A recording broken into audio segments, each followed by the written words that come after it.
E para isso, hoje nós estamos aqui com o Felipe Esteves, diretor executivo da Águas do Rio, mais responsável pela Baixada Fluminense, né, para falar um pouquinho das questões de saneamento nessa operação dele e também falar um pouquinho da sua visão como um todo, né? E estamos também com o Rui Santana, um profissional que tem mais de 2 décadas de experiência em saneamento. Hoje é o nosso gerente de negócios para a área de saneamento, tem ajudado muito a gente no desenvolvimento de negócios nesse segmento e apoiar também as operadoras, apoiar as concessionárias nos seus principais desafios, né? Então, queria começar com você falando um pouquinho desse aspecto do marco regulatório que a gente fala muito, das metas de universalização, tanto em água quanto em esgoto, e você à frente de uma operação importante, né, da Águas do Rio, em regiões que eram altamente impactadas, né, por índices baixos com relação à água, com relação ao esgoto. Queria que você fizesse um contexto, um preâmbulo para a gente desse marco regulatório e a entrada da Águas do Rio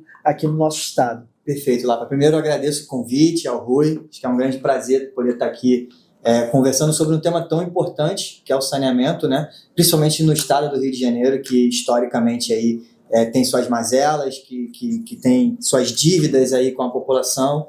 Então, assim, começar a falar um pouco do marco do saneamento, que eu acho que foi a grande virada do setor, sabe? O marco, ele trouxe principalmente segurança jurídica para os players privados poderem entrar no mercado, sabe? Então, assim, um ambiente regulatório bem definido, metas claras para que a gente possa acompanhar. Isso atraiu muito investimento privado. Quando você olha para 10 anos atrás, hoje você tem muito mais players entrando no mercado, tanto operadores quanto investidores. Então, isso, de fato, viabilizou que o saneamento acontecesse no Brasil, né? Porque quando a gente olha para o histórico que a gente tem, é natural a gente concluir que o poder público não teria a capacidade de investimentos que hoje a iniciativa privada tem. Seja no modelo de concessão plena, seja no modelo de PPP, que a gente tem muito por aí, seja no modelo que a gente tem no Rio, né? Onde a SEDAI ela continua detentora do direito de produção e venda da água, e as concessionárias elas compram a água da SEDAI, distribuem para a população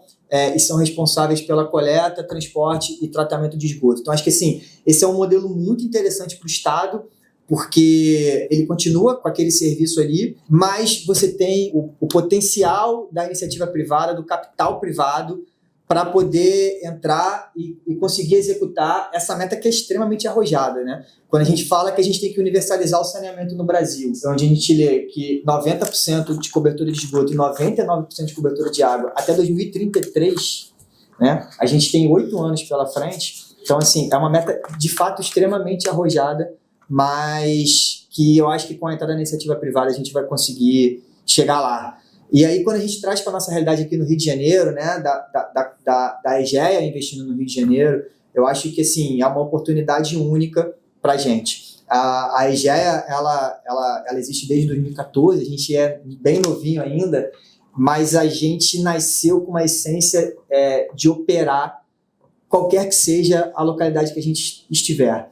Então, a estratégia inicial da companhia eram concessões menores, então a gente tem muita concessão pelo Brasil todo. E depois, voltando no marco do saneamento, com essa segurança jurídica, com esse ambiente regulatório, a gente consegue ter uma segurança para crescer. E aí a gente veio com um apetite total aqui para o leilão do Rio de Janeiro. E assim, a gente conseguiu 2 blocos, né? O bloco 1 e o bloco 4.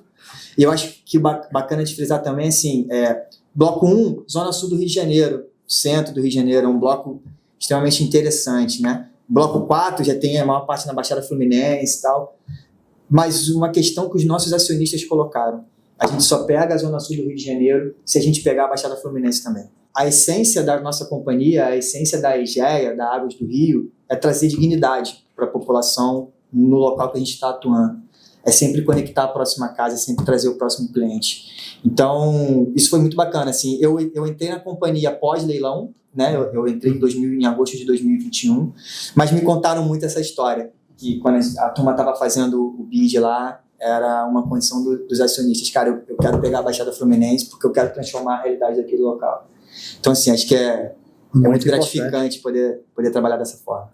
Sem dúvida, sem dúvida. E Rui, na tua percepção, o que a gente tinha, assim, nessa linha que o Felipe colocou, o que você entende, né, que eram os grandes gargalos, né? Quer dizer, o Felipe falou da capacidade de investimento do poder público, né, que é naturalmente menor, né, do que uma empresa que é privada, que pode se capitalizar, que tem uma visão de 30 anos à frente. Tem a questão da necessidade de uma segurança jurídica maior. O Brasil experimentou segmentações municipais, né, antes do marco. Algumas delas foram bem, outras não foram tão bem assim. Mas o que você entende que eram gargalos, assim, que precisavam ser melhorados nos aspectos de saneamento? Quando as companhias todas eram públicas, a dificuldade que sempre houve, e aí, pelo todo o meu tempo de SEDAI também, de prestação de serviços diretamente ligado à SEDAI, é a dependência política do processo de investimento. Então, um programa, de modo geral, seja de urbanização, seja de saneamento, ele dependia de um movimento que era um movimento muito político. Então, às vezes, programas que eram muito bem intencionados, como o programa da despoluição da Baía de Guanabara, por exemplo, houve diversos momentos em que a descontinuidade disso gerou problemas para unidades de tratamento, sistemas hoje grandes que a própria Águas do Rio está resolvendo nesse momento, junto com as outras concessionárias que ganharam os outros blocos. Junto com esse pacote, é difícil você definir que você tem que implantar sem saber aonde você quer chegar. A definição do marco definiu que a gente tinha um horizonte de 2033, claro em relação à água, para 99% de abastecimento, e claro de esgoto para 90%. Esse muito desigual para municípios completamente distintos, com características econômicas completamente diferentes, mas é importante para a gente definir exatamente onde a gente quer chegar, né?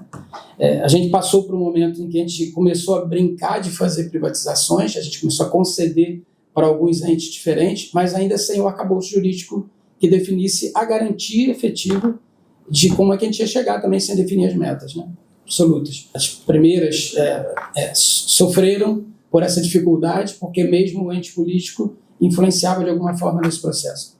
No momento em que a federalização do marco, botando para todo o país a definição de quanto era e de que forma que tinha que chegar, eu acho que ajudou bastante para a gente começar a ter esse movimento.